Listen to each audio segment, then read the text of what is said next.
Hey guys, so in this part of the video series, we're going to make two STM32 projects, two separate projects, and I'm going to teach you how you can debug and step through the code and have the IDE jump to the different project depending where that next line of code is. And both projects will be living on the same microcontroller. And this is so that we can debug the application jumping from bootloader into user application. So the first step is we're going to go ahead and make an STM32 project. I'm simply going to be using UART 2 for this. This is all that I'm going to set up in Cube, that in the clock, because we don't really need much else right now. And I'm using a Nucleo F446RE, which is right here. So we'll set this up. We'll call it bootloader. Actually, that's fine. Micro C or microcontroller bootloader. There you go. Much better. Oops, spelled that wrong, like always. Okay, so that's all I need from that. That's fine. Also, guys, you should have your reference manual ready so that we can look at the memory map of your microcontroller and decide where the user application will live. We know where the bootloader will live. The bootloader has to live at the starting address because it's going to be the first thing that executes. So I'm going to go ahead and set up the clock here. Nothing fancy. 8 megahertz crystal, phase locked, 180. Okay, do your thing. And the project that I'm going to make, the user application, it's going to be, at least for now, identical to this. Again, that project doesn't really matter what it is or what it does. There's just some minor changes that we need to do in the linker script of that project so that things can work properly. Again, so I've set up the clock. I'm just going to set up UART 2 now for debugging purposes. UART 2 because that's connected to my COM port. Asynchronous will enable the interrupt even though we're not going to use it just yet. Defaults are okay and everything else is fine. Okay, so let's generate this code.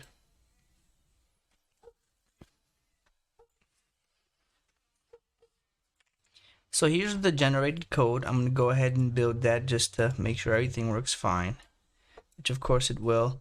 The next thing I'm going to do is just make a separate folder to have my bootloader code where I'm going to have it live. I'm going to go ahead and make a folder. We'll call it by the same name of the project. Bootloader, you see bootloader, that's fine. And inside that folder, my usual route where I'm going to make two more folders. One is for my headers and another folder will be for my sources. Okay. Inside the include folder, I'll make a file called bootloader.h. And I spelled it wrong. Bootloader, okay. So bootloader.h in the include, and in the source folder, I will have a file called bootloader.c. And that bootloader.c will include bootloader.h. We'll save that, and here's bootloader.h. Let me bring it to the right over here, and we'll just make some header guards here. Just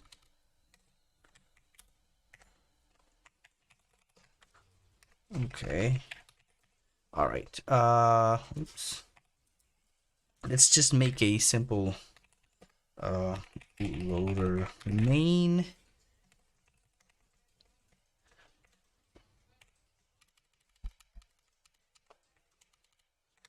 Copy, and we'll do the same thing here and have our function. Okay, so here's our main bootloader function.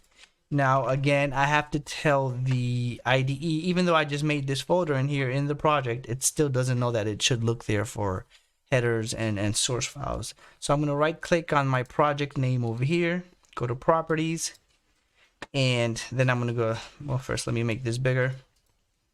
And go ahead and make C++ general, click this, expand that, go to paths and symbols, and then in this include tab I will add and I'm going to check is a workspace path because this does reside in my workspace. And I'm going to click the workspace button, and I'm going to look for the include folder that I just made inside the bootloader folder. So here's the include folder. Do not click the header file because then it's just going to include that. You want to include the entire directory. That way in the future when we add more headers, we don't have to do this step again. So just the include directory and press OK. Then we're going to go into the source location tab. Same thing. We're going to add a folder, and it's going to be the source folder under the bootloader directory. Now the IDE knows about our files. Now we can go to main.c and include our bootloader header that we just made. So include, it should pop it up. There it is. And from there we can call our bootloader main down here. Okay. And this should never return. Okay. So let's check that everything builds fine. Unless I have a typo somewhere. Nope, that's good. Okay. The next step is that I'm going to add a simple print function here in bootloader.c, just so we can, again, test things. The print function is going to look something like this. And you guys can go ahead and copy that. This is it right here. It's not that great of a print function. It's pretty handy. It works great. It's just very big because it needs these 3 headers, and I'm going to include those headers here in the bootloader.h. In here, we also have to include main.h and GPIO and UART and those things so that we can talk to our microcontroller. So we'll go to core, or we'll go to main.c again, and we'll include those files that it has. Oh, okay, they're not here. I know what I forgot to do. I forgot that this is how I like to do my project. So I'm going to open up the cube IOC file again, and I'm going to go to, well, let me make this, let me close that. Well, let me save this file, close it, because I need this bigger. Okay. I'm going to go to Project Manager and Code Generator and generate a pair of C and H files per peripheral. That is how I like it. It's just much neater and cleaner. All right. So then I'm going to, now I can, these headers will pop up here, and these are the ones that I need. Main UART GPIO. I'm going to add these to my bootloader.h file. And I'm going to, again, put it on the right. Add those files there. Okay. Everything should work fine right now. So let's do a little print statement here. Oops. Actually, oh yeah, first I should probably make this a little prototype here.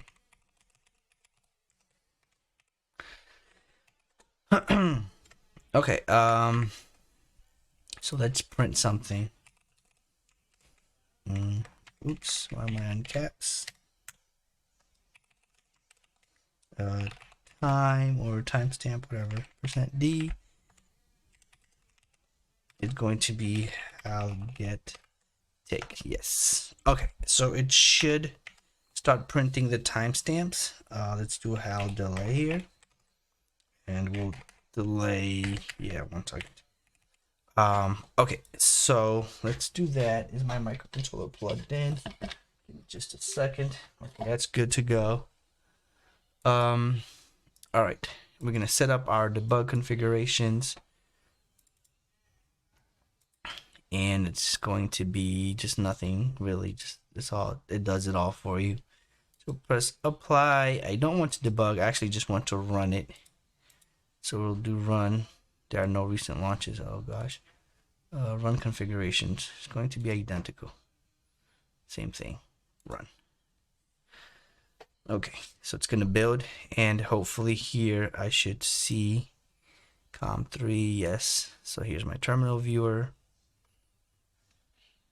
It's flashing, and there it is. And it's printing the how take values. Yeah. Very weird values. Let me restart this. 1000. I'm not sure why it has them in intervals of 1000. Not the exact value I was expecting. Let's see, never actually had that before. Let's try this again. Oops. Go ahead and run that.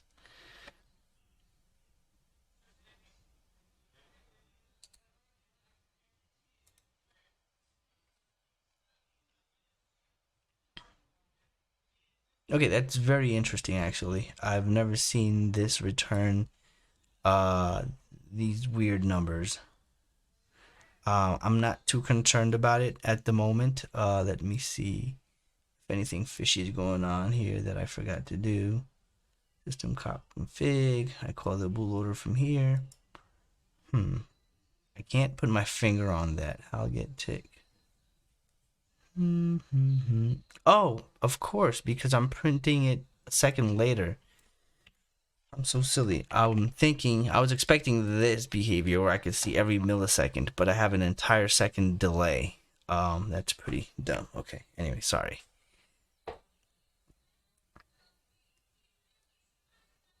Yeah, this is what I was expecting. I'm like, wait a minute, but I had that second delay. Okay, so that's working fine. The next step is I'm going to make a project that's going to be the user application, and that's the one the bootloader will jump to once it's done loading everything. I'm not going to record it. I'm just going to skip to it right now because it's going to be basically identical to this, where it's going to have a print function and that's it. And then once I start doing things differently in each one, then I'll show you that. Okay, guys? Okay, so here it is. I've made the app. And as you can see, this is the user app, and here's the main function for that. And it just prints user app, and it prints the same tick, and then it delays for 1000, and here's the header file for the app. All right, so now what we're going to do is we're going to close this one for now. Close project. So I'm going to close the user application, and I'm going to open the bootloader one. I'm going to go into the linker script of the bootloader one. And I'm going to assign the this project a certain amount of space. And this is where your reference manual is going to come into play. So as you can see here, I'm going to open my, here's my reference menu for my microcontroller. And there's a section called, it might be called something else on your data sheet, I don't know, or on your reference manual. Here it's called Embedded Flash Memory Interface. And in that chapter, there's this table that basically gives me the layout of the flash memory. As you can see, we start at sector 0, and this is also something you're going to want to, well, I guess I'll go over this in a later video when we get to it. You need to see if your memory is divided into sectors or pages. For now, we'll just see that in my microcontroller, at least, we start at sector 0, which yours could be that or page 0. And either way, no matter what it is, they're all going to start at this address. Hex 800,000 or 8 million something. And what I'm going to do is I'm going to assign my bootloader some memory space, let's say 32 kilobytes. So I'm going to assign it this amount of space, and then my user application, I'm going to have that live in this memory space. So it's going to have over 300 kilobytes of space for itself. I don't think it's a good idea to put your application right after your bootloader unless you're really constrained on size, but then your bootloader has no room to grow. And then this microcontroller specifically has plenty of memory, so that's why I'm giving it all this little space here. Anyway, so yeah, my application is going to live here. It's going to start at this address, and my bootloader is going to start at this address, but my bootloader is only going to think it has 32 kilobytes of space. So I'm going into the linker script of my bootloader application, which is the file called stm32f446retx_flash.ld, and that is your linker script. So I'm going to modify this, right? This is the flash memory. This is where it originates, and this is the length. I'm going to make it think it only has 32.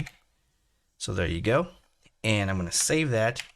And that's really all that we need to do, at least for the bootloader side.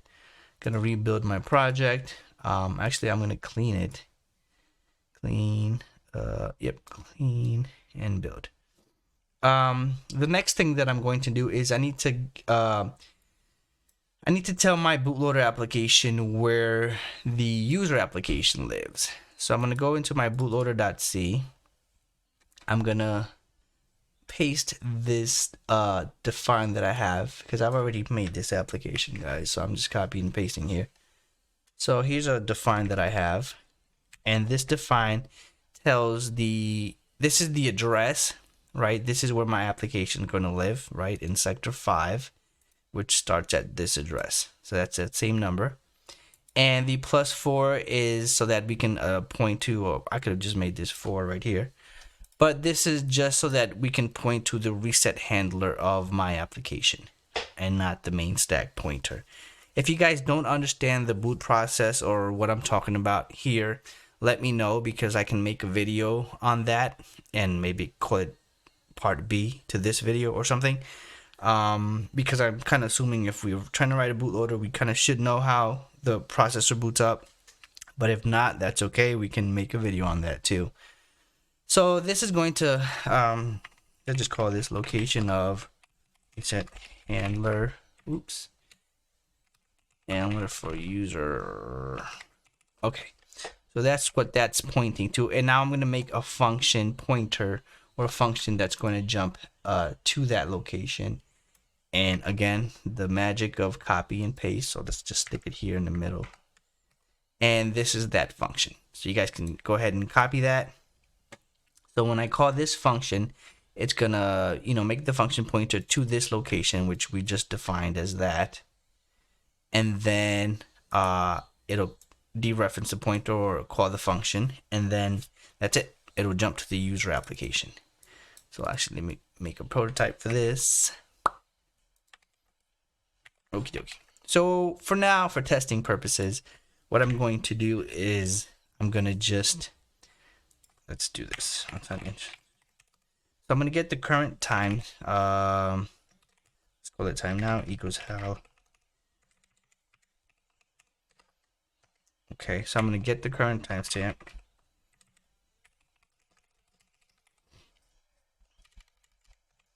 And then what I'm going to do is I'm going to wait 5 seconds and then jump to the user application. So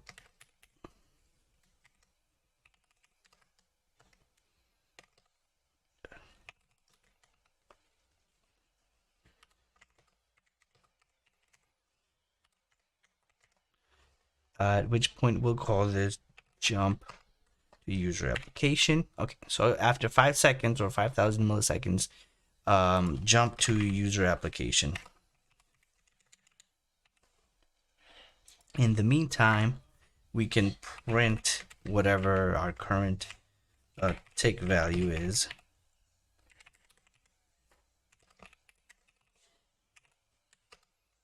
Okay. So we'll print the current tick value and then we'll jump to the user application. So for now, let's go ahead and build this to make sure it's good. Okay. And we can run it. Where is my viewer here? Window. I'm trying to show my terminal viewer. Terminal, there you are. Okay. So we can go ahead and run this. There are no recent launches. I'm pretty sure I ran this earlier. Let's give that a shot again. Run configurations. Sure. Open this to serial COM3. Clear my terminal. So there you go. It's counting up to 5,000 milliseconds. And then it's going to jump to my user application. Obviously, at this moment, the microcontroller has crashed, and it's probably in a handler, in a hard fault handler, because I'm telling it to jump to a user application that does not exist. If you guys have the ST-Link utility, which is this little application here, or the new one called STM32Cube Programmer, you can connect to your target, to your device. I'm going to go ahead and do that right now. And as you can see, you see this right here. This is the address 802. This is where the application lives, and it's all FFs. Everything after that is all FFs, which means that it's cleared basically.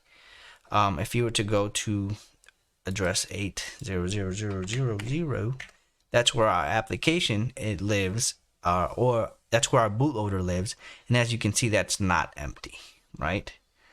But again, if you jump to where we're telling it to jump to the user application, there's nothing there. So that's why it's crashing. So now what I'm going to do is, what is this?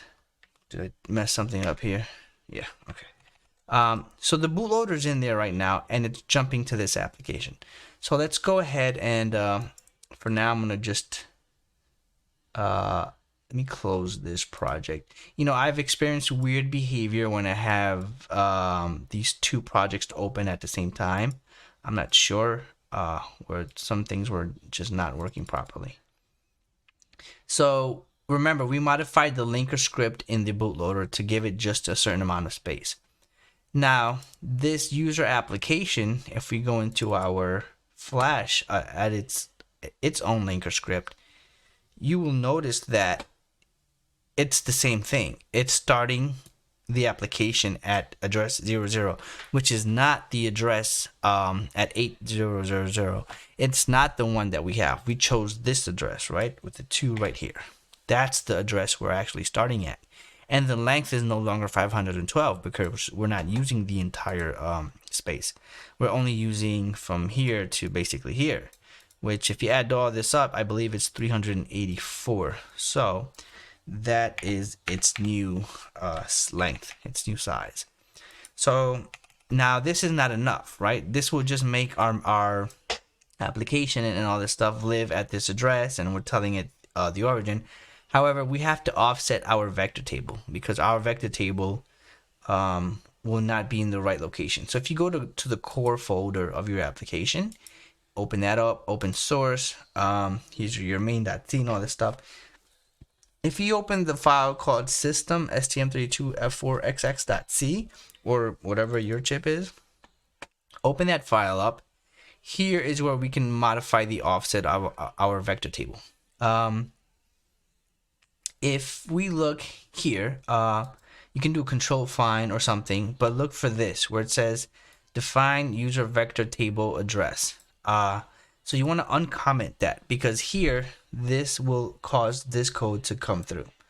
So we're going to uncomment this define, and now this code opens up, and this allows us to set the vector table offset, which is the offset of this, right? So initially this, our entire application started from here, but since we're offsetting it, we're moving it forward by this much, then this is our offset. So I'm going to go ahead and I'm going to copy this whole number actually. And remember, the offset is not the 8, it's just the 2, all right? So I'm hoping that makes sense. The 8 is the actual location of this right here, right? So pretend this is all 0 zeros and we're offsetting it by this much, all right? So the offset is really the 20,000 hex. So I'm going to copy that. I'm going to go back to that system file and I'm going to put that here into the offset. But I have to change the 8 to a 0 because that's not our offset. It's just this much. Okay, so that's that. You should save that. Hit save on the linker script if you didn't. And we should build our project.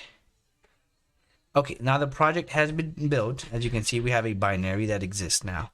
So now we're going to go back to our ST-Link thing here, ST-Link utility, and I'm going to load that binary into this location. If I just do it through the IDE, it's going to try and load it into address 00 unless you go and modify some things, which I'm not exactly sure how to do right now, but I'll get back to you guys on that. So to go to target, and we'll go to program. We're gonna open up, this is the right location, user application. We're gonna go to debug and user application bin file right there. So again, you're gonna go to your workspace, your Eclipse workspace or your IDE workspace. You're gonna find the folder for your project. Then you're gonna go to the debug folder, and there you'll have your binary file. You click on it. Now don't just press start right away, because you have to notice right here it's saying 8000. So I'm going to change that to 2. Also, you're going to change this to 2 after you load the binary, because look, right now it's 8002, right? If I load the binary, it somehow goes back to 00. So remember, I've made that mistake before. You want to modify this after you load the binary. So there it is. Now you can press start. Now it's going to write our user application into that location. Now it's there. So there it is. Now what I can do is try to reset this. And there you go. So all this code up here, the tick thing, is from my bootloader. Then it jumped to the user application where I'm printing user app with a 1 millisecond delay, which I can show you guys right here. So here's user app. So that's what I'm printing here. So it jumped from my bootloader's location to the user application. Now, how do we debug this? Good question. What we're going to want to do is we're going to go to your bootloader, for example. And this is where I have issues sometimes with these two applications, because let's see, I'll click on this, but then this file is user application. So then whatever you do here applies to user application and not this. So just make sure you're very mindful of where your mouse is, what file your mouse is focused on. So I'm going to open the bootloader .c file. Okay, so I'm going to click on this just to be focused in here. I'm going to go to debug configurations, and we're going to make this a little bigger. You can go to debugger, nothing here. Don't do verify, unclick this, verify flash download. Unclick that. I think, okay, that's one thing. Because here's the thing. When you press debug, it usually flashes the firmware into your microcontroller. And in the process, I believe it might clear your entire chip. I'm not sure. Again, I'll have to get back to you on the specifics on some of that. So we're going to modify this debug session so that it just connects to the microcontroller on whatever firmware is on it and not flash anything new. Because we already have both firmwares on it. We don't want to necessarily reflash anything because it could overwrite our user application. So I'm in the debugger tab and I just unchecked verify flash download. We're going to go to the startup tab. Okay. And you see this right here. It says download equals true. So we're going to uncheck that. So we're going to click edit or double click on that, that first line. And we're going to uncheck download. So uncheck download and press OK. Now it's not going to download the firmware. It's just going to load the symbols. Now we're also going to click add. Now you can add a different project. So now we're going to add our user project, which is user application, and we don't have to perform or build, and we're not going to download. But I will get back to you guys, because if it respects the linker script, then I believe we can actually do this properly. It might be this right here, use download offset. I will check this and I'll edit this video at the end and let you know. But for now, we'll just uncheck perform, build, and download. So leave those blank and press OK. Now we have these two symbols loaded. Let's see what else here. Set breakpoint at main. So we can set the breakpoint at main, or we can set it here at bootloader main. So let's just put bootloader main. So this will make the, when we go into debug, it's going to start right there. Exception divided by 0, resume, blah, blah, blah. Okay, I think that should be enough, if I recall. All right, so let's apply, and it's not letting me debug. Why not? Let's see. Okay, run. Let's put debug. Okay, I believe because the ST link is still connected to this thing. So we're gonna disconnect this. Okay. Close that and let's just hit debug. I'm gonna clear this terminal. And it should start up over here at Bootloader main. It just ran that like a little bit because it's like resetting the microcontroller back and forth. And we are not, it did not. Okay, it actually didn't put it there, which is silly. It was supposed to, so I'm gonna put a breakpoint, even though I told it to, maybe I typed it wrong. Let's see. I told it to set the breakpoint at Bootloader main, but I might have typed it wrong. Let's go to debug configurations. Startup Bootloader main. Pretty sure I spelled that right. Bootloader main. Okay, I'm not sure why it's not respecting that. Nevertheless, it's okay. I'm gonna go ahead and add a breakpoint right here, and give that another shot. And when you see this thing running sometimes is because of resetting and stuff that happens when it's flashing and entering debug and all this. Not flashing, but entering debug.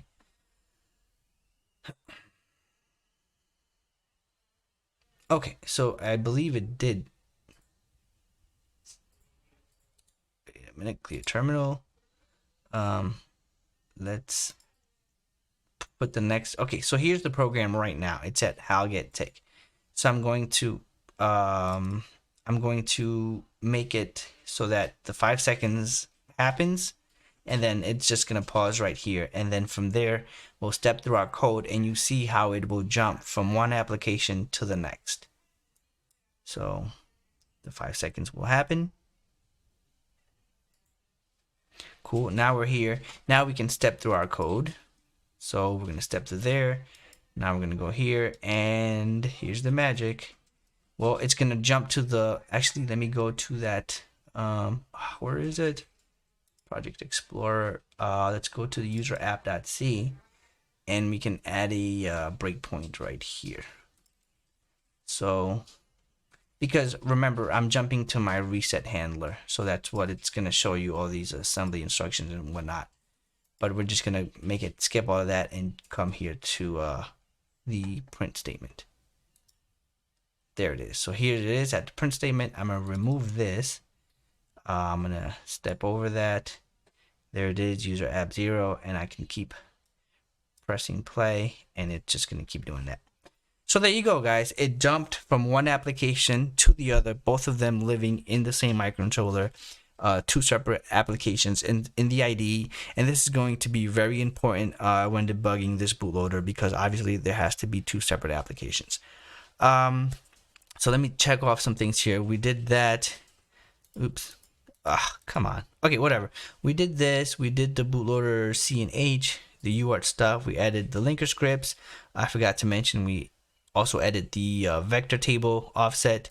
We jumped to the user application, and we are now debugging two applications on one microcontroller.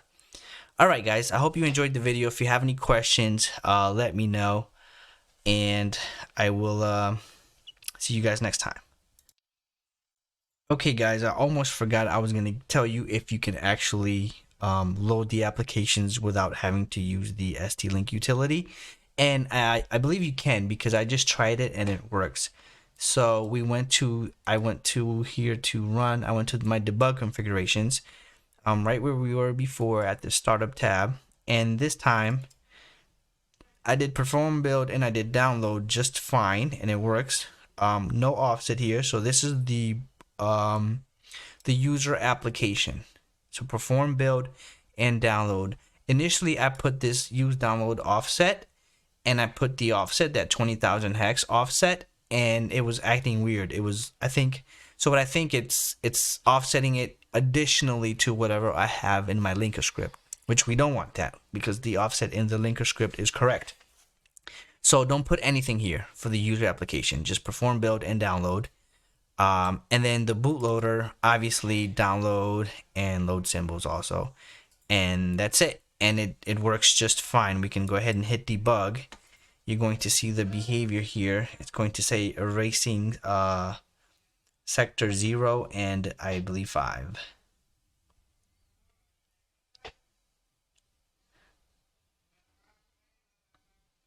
Okay, sector 0, whatever. So there it is. It ran up to my breakpoint, which is to jump to the user application, and I'm going to hit play, and my next breakpoint is in the user application, and there it is in the user application now, and we can run that and remove that breakpoint. So it did load it just fine without having to use ST-Link. But again, if you do have issues, you can go ahead and use ST-Link. Alright guys, I hope you enjoyed this video. I hope it was useful. Like and subscribe and do all that cool stuff that you have to do on YouTube. Don't forget all my projects and videos. If you have questions or want to discuss things, you can visit my Discord, which the link is below.